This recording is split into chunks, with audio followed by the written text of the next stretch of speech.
처음에는 너무 현실적인 이야기로 했는지 모르지만은 뭐 30대 초반에 그런 잔고 밸런스가 이렇게 돼서 시작을 했다.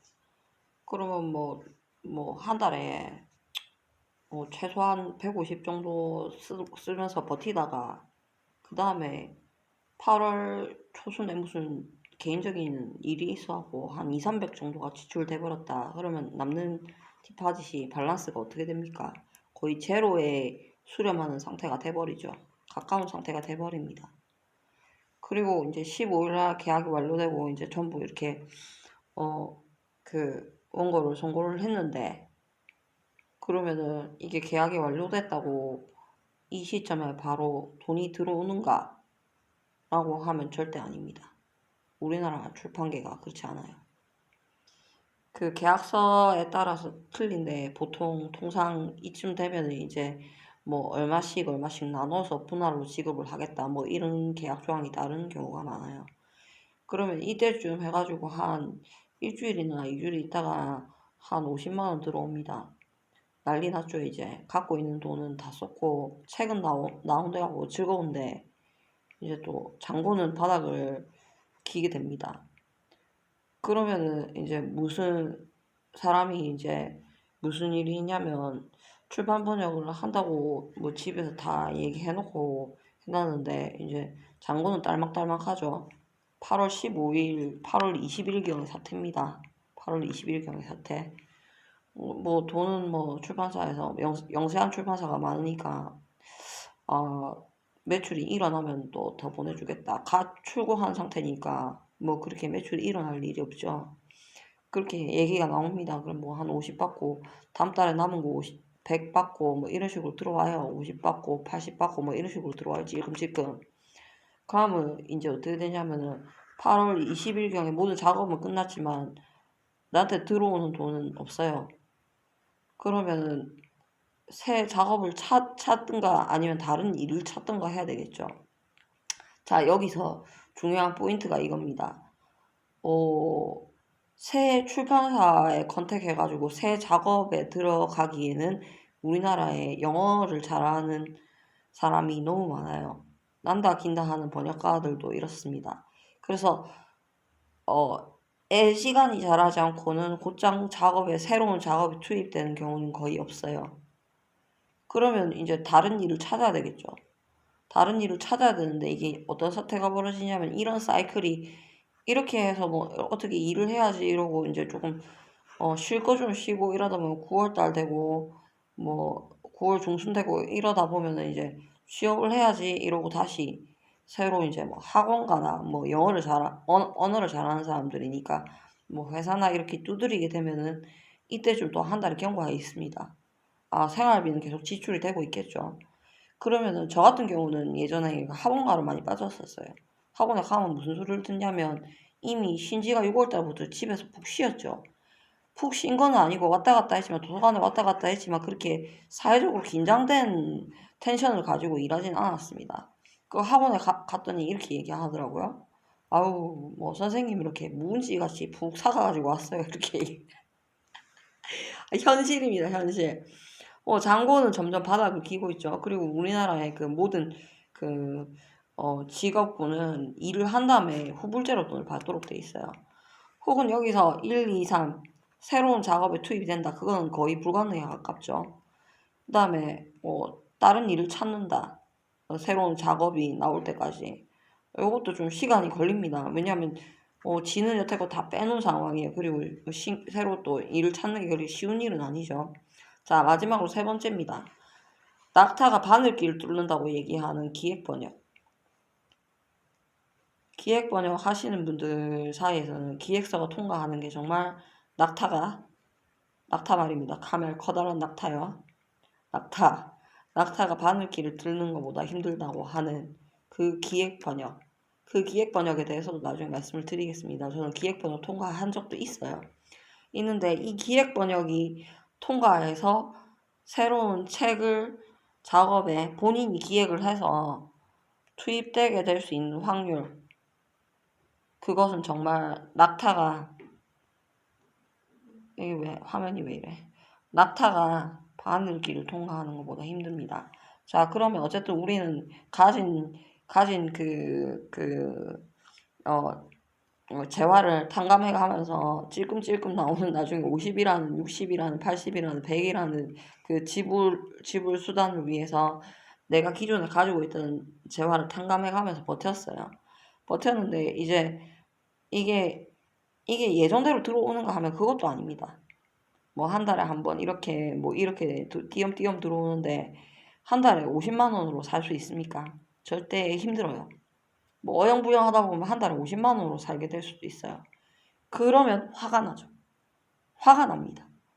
내가 언어도 잘하고, 뭐 글쓰기 재능도 있고, 이렇게 다재다능하고, 사회적으로 대학도 멀쩡하게 나오고, 했던 내가 이런 대우를 받고, 우리가 솔직히 그 슈퍼에 가갖고 라면을 한 개 사도 돈을 지불하고 라면을 갖고 와야 됩니다. 근데 한 달에 50만 원이나 100만 원으로 살 수 있는 사람은 50만 원이 들어오는 경우도 있어요, 실제로. 살 수 있는 사람은 거의 없을 겁니다. 최저생활비보다 밑돌죠. 그러면 굉장히 화가 납니다. 그리고 심지어 이런 경우에 어떤 경우까지 발생하냐면 중간에 신규로 진입한 새내기 번역가들은 거래처를 잘못 골라갖고 저도 한번 그런 적이 있어요. 책 한 권 값을 날린 적이 있습니다. 뭐 돈이 한 3, 400 되죠. 그냥 못 주겠답니다. 돈이 없으니까. 그래서 제가 원래 계약서도 원래 집에서 다 주고받고 집에서 계속 저는 부산에 앉아가지고 있어도 일이 계속 들어왔기 때문에 크게 서울에 가서 계약서 주고받고 이런 일 같은 거 하지 않았는데 돈을 떼일 지경이 돼서야 서울에 있는 그 모 출판사, 영세 출판사에 가보게 됩니다. 다른 번역가님과 등대하고 같이 갔어요. 같이 갔는데 돈이 없답니다. 사장이 대리번역 뛰고 있고 편집자들 다 나갔대요. 그러면서 뭐 맥킨토시 팔아서 주겠다고 하는데 완전히 뒷목 잡겠더라고요. 그래서 뭐 어쩔 수 없이 떼었습니다. 당장 지불 가능한 금액은 한 권가뿐이니까 그쯤에서 합의를 보자고 하는데 별달리 도리가 없었어요. 왜냐하면 타지잖아요. 타지에서 오래 버틸 수 있는 방도도 없고 그러면은 이제 다음 책으로 들어가는 갭이 만일에 다른 출판사와 지속적으로 이 시점, 책이 끝날 시점에서 다시 지속적으로 연계를 해가지고 한다고 하더라도 그 타이밍이 맞기가 참 힘이 듭니다. 왜냐면 기존의 번역가들도 있는데 내가 들어갈 수 있는 책이 이 사람들이 내를 언제 봤다고 또 그거 한 것도 없고 딱 맞아 떨어진다는 것도 없어요. 출판사별로 책을 기획하는 시기가 다 틀립니다. 그러면 뭐 설핏 어긋나면은 그냥 못 잡을 수도 있는 거예요. 자기의 실력이 있다고 하더라도 출판 번역에 한해서는 그렇습니다. 그러면 이제 다시 문서 번역을 한다든가 뭐 하여튼 다른 생계 수단을 강구를 해봐야 되겠죠. 그 다음에 그러니까 여기서 그 다음 책으로 들어가는 게 쉽지가 않아요. 거기서 이미 한 두세 달 깎아먹을 수 있습니다. 그럼 연말이겠죠. 아니면 이렇게 해서 한 달에 50이나 100씩 지속적으로 수입이 들어오고 두세 달을 버틴다고 칩시다. 그러면 그 사이에 기획 번역을 한다고 쳐요. 기획 번역을 한다고 치면은 우리나라 그러니까 자기가 아무것도 안 하고 열심히 책을 아마존에서 주문을 해갖고 교보에서 주문을 해가지고 기획서를 하나 써가지고 출판사마다 던진다고 칩시다. 무작위로 던지는 거예요, 그냥.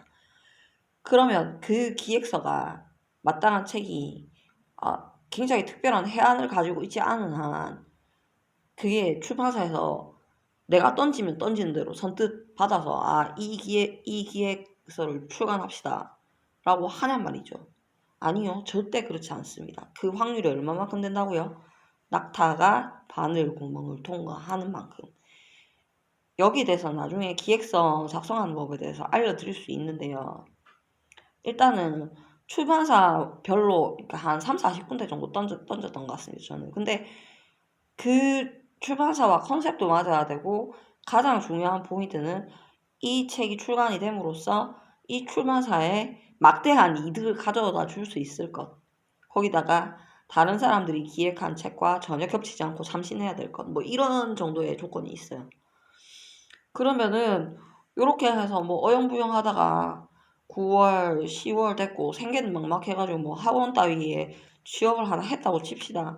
그렇다고 해도 아니면 뭐 다른 책을 하려고 조금 남은 재원이 있어가지고 버티고 있었다고 칩시다.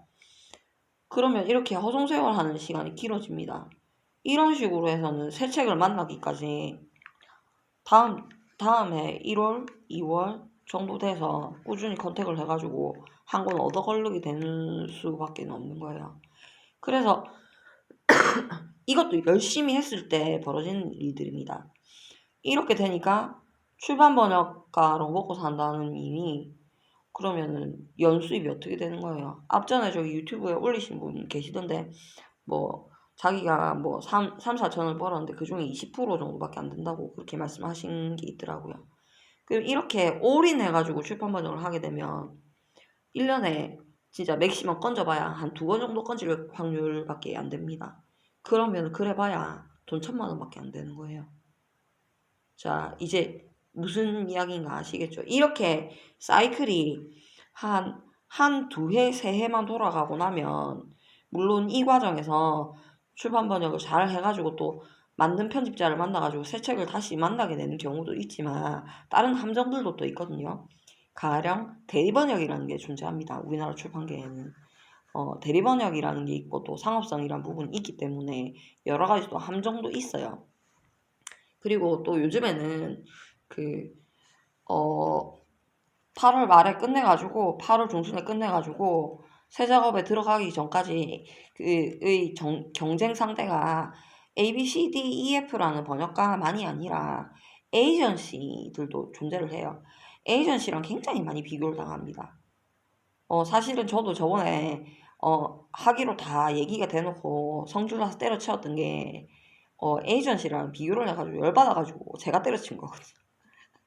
이제 이런 부분도 이제 차츰 얘기를 해드릴까 하는 생각을 한번 해보는데, 어쨌든가 간에 이렇습니다. 만일에, 한 해 중순에 시작을 해서 이런 식으로 가게 되면, 그리고 이런 사이클이 한 두세 해 정도 반복이 된다. 그러면은 그 사람이 그 자존감이 굉장히 하락할 수도 있어요. 왜냐하면 계속 그 우리가 생각하는 것 같이 번역가들이 카페에서 일하고 그렇게 하지 않거든요. 자 봅시다. 한 달 생활 150에 어떻게 카페에 가고 맨날 커피 사 먹으면서 커피를 하루 종일 카페에서 두드리고 있으려면 한 두세 잔을 시켜야 되는데 이거 아니거든요. 집이나 도서관에서 일하게 됩니다. 집순이나 아니면 도서관에 왔다 갔다 하는 라이프 사이클이에요.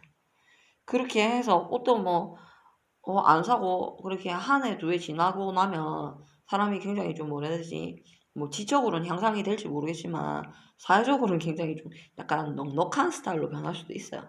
이렇게 번역가분들 외양을 보면 폄하하는 것은 아니지만 굉장히 좀 편하게 계신 분들도 계시거든요. 통통하신 분들도 많이 계십니다. 왜냐면 노상 앉아가지고 하는 게 이제 앉아있는 일이다 보니까 그래서 저 같은 경우는 일부러 도서관에 가서 일을 많이 했어요. 왜냐하면 그 오래 앉아 있다가 보면은 혈전이 쌓이거나 건강상의 문제도 생기거든요, 분명히.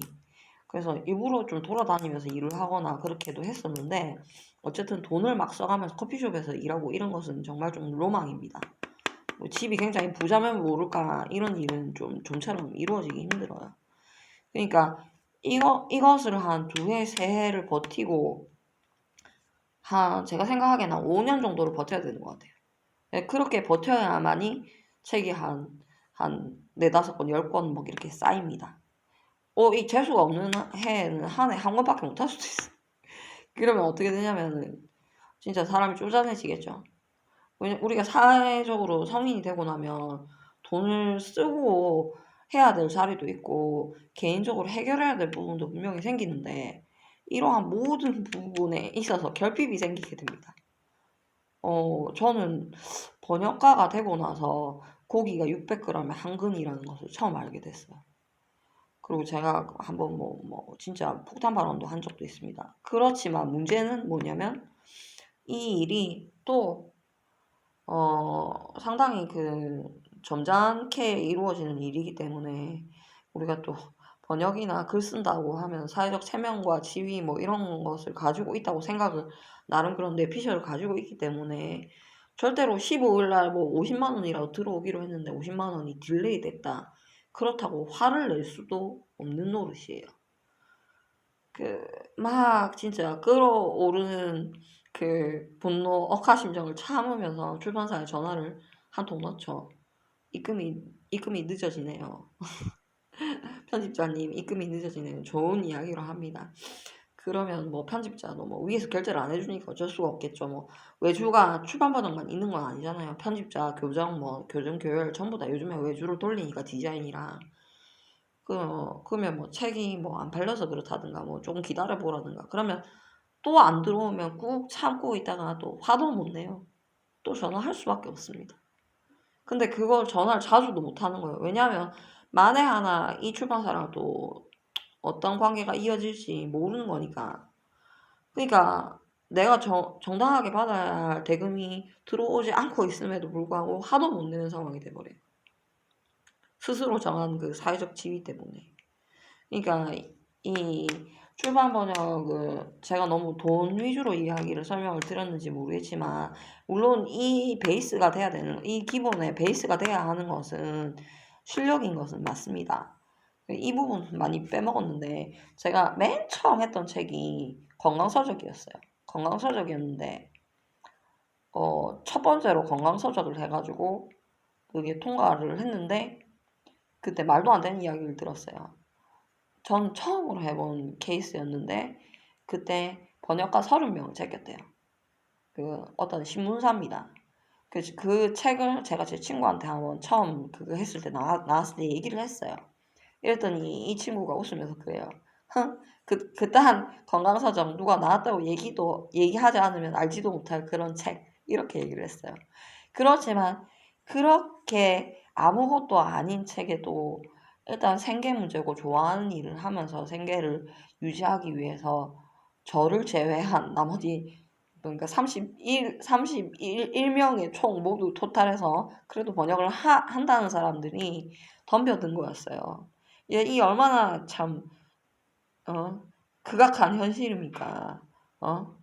번역을 한다는 사람들이 책이 연결이 돼야 되니까 어떤 거라도 그렇게 던져보게 되는 거예요. 거기다가 일단 생계 문제는 해결이 돼야 되잖아요.